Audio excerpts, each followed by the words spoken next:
வாழ்க வளமுடன், சுகம் சூழ்க. நற்பவி நற்பவி நற்பவி. இறைவனோடு இணைந்திருப்போம். செவ்வாய் மற்றும் வெள்ளிக்கிழமைகளில் ஸ்ரீ முருகப்பெருமானை வணங்கி வருவது வாழ்வில் பல வளங்களையும் நலங்களையும் தந்தருளும். ஸ்ரீ முருகப்பெருமானை கடன் தீருவதற்காகவும், சொந்த இடம் வாங்குவதற்காகவும், குழந்தை பாக்கியம் பெறவும், திருமண வரம் பெறவும், செல்வ செழிப்பு உயரவும் அவருடைய திருநாமாக்களை தினம்தோறும் சொல்லி வழிபடுவது சிறந்த பலனை தந்தருளும். செல்வ செழிப்பு உயர வேண்டும், செல்வ செழிப்பு அதிகரிக்க வேண்டும் என்று வழிபடுபவர்கள் மகாலட்சுமி தாயாரை வணங்குவார்கள். மகாலட்சுமி தாயாரை வெள்ளிக்கிழமைகளில் வணங்கும்போது நல்ல பலன் கிடைக்கும். இதற்கு முக்கிய காரணம், வெள்ளிக்கிழமை என்பது சுக்கிர பகவானுக்குரிய நாளாக கருதப்படுகிறது. அப்படிப்பட்ட சுக்கிர பகவானுக்குரிய கிழமையில் ஸ்ரீ முருகப்பெருமானையும் நாம் வணங்கி வருவதால் செல்வ செழிப்பு என்பது ஏற்படும்.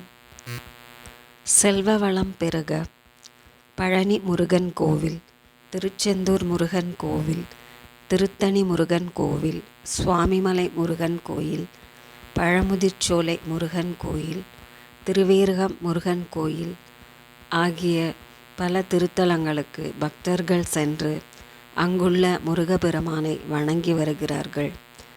முருகன் கோவில்களுக்கு சென்று வழிபடுவதால் செல்வ வளம் மட்டுமின்றி ஞானம், வீரம் மற்றும் பல நன்மைகளையும் பெறுகின்றனர் பக்தர்கள்.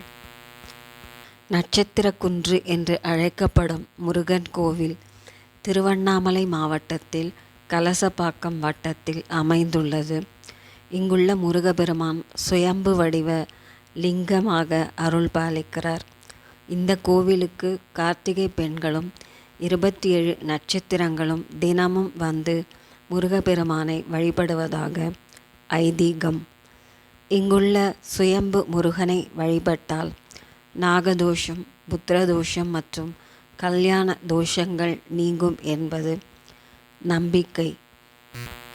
இத்திருக்கோயிலின் கருவறையில் நாகாபரணத்துடன் முருகரும் சுயம்பு வடிவான சிவபெருமானும் ஒரு சேர காட்சி தருவது தனி சிறப்பானதாகும். வள்ளி தெய்வானையுடன் முருகப்பெருமான் அமர்ந்து நித்திய சிவபூஜை செய்யும் தனிப்பெருமை மிக்க ஆலயம் இதுவாகும். கார்த்திகை பெண்களும் 27 நட்சத்திரங்களும் தினமும் இங்கு வந்து முருகனை வழிபட்டு செல்வதாக நம்பிக்கை.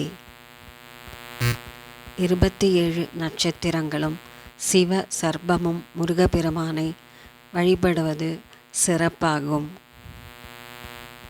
இத்தலம் 27 நட்சத்திரங்களுக்கும் அனுக்கிரக தலமாகவும் விளங்குகின்றது. கிருத்திகை தோறும் பக்தர்கள் நட்சத்திரகிரி மலையை வலம் வருவதை வழக்கமாக வைத்துள்ளனர்.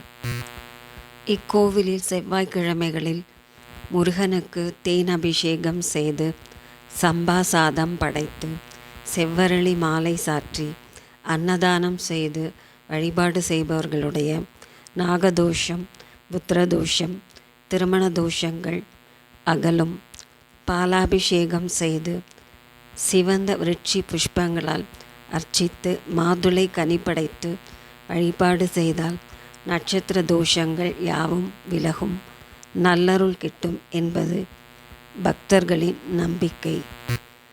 நல் வரங்களை அருளும் ஸ்ரீ முருகப்பெருமானின் திருநாமங்கள்: ஓம் முத்தமிழ் வடிவே முதல்வா போற்றி, ஓம் அகத்தியருக்கு அருளிய ஆண்டவா போற்றி, ஓம் அருணகிரி பாடிய அமலா போற்றி, ஓம் ஆறுமுகம் கொண்ட ஆதவா போற்றி, ஓம் ஆறுபடை வீடுடைய அரசே போற்றி, ஓம் உருகும் அடியார் உளம்பாழ்வாய் போற்றி, ஓம் எட்டுக்குடி அழகா எம்பிரான் போற்றி, ஓம் ஆறெழுத்து மந்திரம் உகந்தாய் போற்றி, ஓம் உருகும் அடியார் உளம் வாழ்வாய் போற்றி, ஓம் ஐங்கரன் தம்பியே ஆறுமுகா போற்றி, ஓம் காவடி பிரியனே கதிர்வேலவா போற்றி, ஓம் கார்த்திகை பெண்கள் பாலனை போற்றி, ஓம் குடந்தை குமரா குருபரா போற்றி.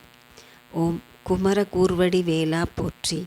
ஓம் குறிஞ்சி தலைவா குகனை போற்றி. ஓம் குன்றக்குடிவாழ் குணாளா போற்றி.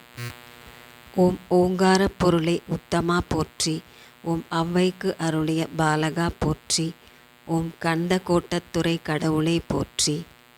ஓம் கந்தா குமரா கனலா போற்றி. ஓம் கழுகுமலைவாழ் கந்தா போற்றி. ஓம் ஞானத்தின் வடிவே நாயகா போற்றி. ஓம் ஞான தண்டாயுதபாணி போற்றி. ஓம் சக்திவேல் பெற்ற ஷண்முகா போற்றி. ஓம் சங்கத் தலைவா சதுரா போற்றி. ஓம் சடாட்சர மந்திரமே சரவணா போற்றி. ஓம் சரவணபவ சக்கரம் உறைவாய் போற்றி. ஓம் சிவகிரி செல்வ சிவகுமாரா போற்றி போற்றி.